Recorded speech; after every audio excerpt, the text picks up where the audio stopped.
আসসালামু আলাইকুম প্রিয় ফুটবল ফ্যান্স।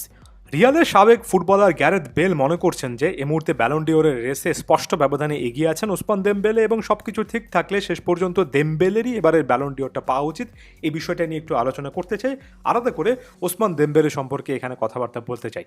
একটা জিনিস সেখানে শুরুতে অ্যাকনলেজ করে নিই, ওসমান দেমবেলেকে কেন্দ্র করে আফসোস থেকে অথবা ফান মোড থেকে অনেকেই বলেন যে দেমবেলেকে আসলে তৈরি করার জন্য তাকে কেন্দ্র করে প্ল্যানিংটা করেছে বার্সেলোনা এবং বিশেষ করে তার মেডিকেল বিলগুলো দিয়েছে বার্সেলোনা, কিন্তু প্যারিস সেন্ট জার্মেই হচ্ছে সেই ক্লাবটা যারা সেই মেডিকেল বিলের উপর তৈরি করা একজন ফুটবলারের কাছ থেকে সর্বোচ্চ সার্ভিসটা বুঝে নিয়েছে। অর্থাৎ এখানে বার্সার নার্সারিতে বেড়ে ওঠা, বার্সার আসলে ট্রেনিং গ্রাউন্ডের চেয়ে বলা উচিত বার্সেলোনার হসপিটালে বেড়ে ওঠা একজন ফুটবলারের অ্যাডভান্টেজটা প্যারিস সেন্ট জার্মেই নিয়েছে। ব্যাপারটা যেভাবে আপনি বিশ্লেষণ করুন না কেন, হয়তোবা আপনি যদি বার্সা ফ্যান হন, দেমবেলের প্রতি আপনার একটা বিরাগ থাকবে, আপনার একটা হতাশার জায়গা থাকবে, তবে 28 বছর বয়সী ফুটবলার এই সিজনে যে পারফরমেন্সটা দিয়েছেন, লেট ব্লুমার অনেক দেরিতে করে ব্লুম করলেও তিনি শেষ পর্যন্ত প্রমাণ করেছেন। তাকে কেন্দ্র করে যে লেভেলের কথাবার্তা, আশা আকাঙ্ক্ষার কথা বলা হচ্ছিল, এই যে এখন ফ্রাস্ট্রেশন থেকে বলা হয় যে বার্সাকে তিনি সার্ভিস দিতে পারেননি, সব কিছু একটা দিকেই নির্দেশ করে, সেটা হচ্ছে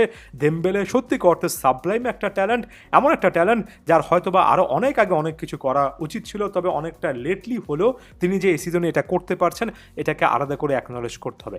পুরো সিজনে 52টা ম্যাচ খেলে তিনি 35টা গোল করেছেন, 16টা অ্যাসিস্ট করেছেন, অর্থাৎ প্রায় 51টা গোলে ডিরেক্ট কন্ট্রিবিউট করেছেন। চ্যাম্পিয়ন্স লিগে অসাধারণ পারফরমেন্স দিয়েছেন, বরাবরের মতো লিগ ওয়ানে কিন্তু তার পারফরমেন্সের ঝলক আমরা দেখেছি। এমনকি ক্লাব বিশ্বকাপে ওসমান দেমবেলের কাছ থেকে আমরা 3টে অ্যাপিয়ারেন্সে 3টা গোল প্লাস অ্যাসিস্ট দেখলাম। সর্বশেষ রিয়াল মাদ্রিদের বিপক্ষে ম্যাচেও তার একটা গোলে একটা অ্যাসিস্ট দেখলাম।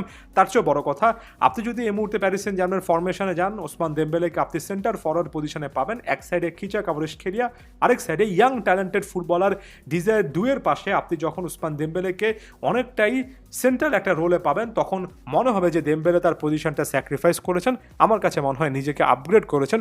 এখন শুধুমাত্র উইংয়ের ওয়াইড স্পেসে ওসমান দেমবেলে যে অসাধারণ ফুটবল খেলতে পারেন ব্যাপারটা এমন নয়, এখন তিনি সেন্টার জায়গায় একজন সুডো বা ফলস নাম্বার 9 হিসেবেও খেলতে পারেন। অনেকটুকু নিচে নেমে এসে চান্স ক্রিয়েশনও কিন্তু মনোযোগ দিতে পারেন, অনেকটা কাটিং করে ভেতরের দিকে ঢুকতে পারেন।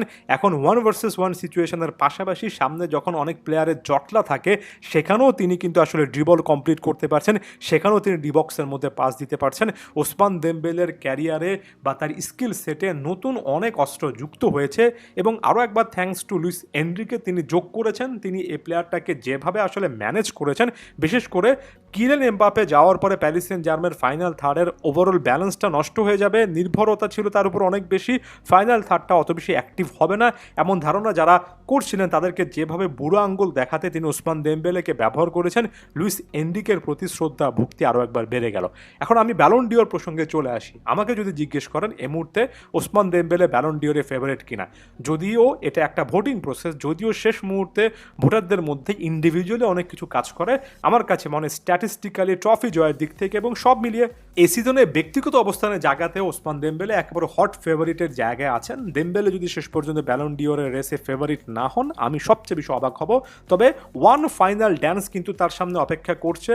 একটা ম্যাচের পারফরমেন্সে বিন্দুমাত্র যদি শঙ্কার কোনো জায়গা থাকে সেটা ধুয়ে মুছে শেষ করে ফেলতে পারেন, সেটা কিন্তু এই ক্লাব বিশ্বকাপের ফাইনাল। ক্লাব বিশ্বকাপের ফাইনালে তিনি যদি প্যারিস সেন্ট জার্মের প্রথম ক্লাব বিশ্বকাপ জয়ে গুরুত্বপূর্ণ একটা রোল প্লে করতে পারেন কিংবা পিএসজি যদি ট্রফিটা জিততে পারে, আমার কাছে মনে হয় আলোচনাটা অনেকটা ডান অ্যান্ড ডাস্টেড হয়ে যাবে এবং আমরা যারা এখনও কিছুটা হলো সন্ধিয়ান, আমরা যারা এখনও ব্যক্তিগত স্কিল সেটের জায়গা খুঁজছি, তারা হয়তোবা নিজেরও মনের মধ্যে কনভিন্সড হয়ে যাবেন এবারের ব্যালন ডিওরটা ওসমান দেমবেলে অনেকটাই নিজের করে নিয়েছেন, নিজের যোগ্যতাতেই আসলে করে নিয়েছেন। আপনারা কি ভাবছেন অবশ্যই জানাবেন।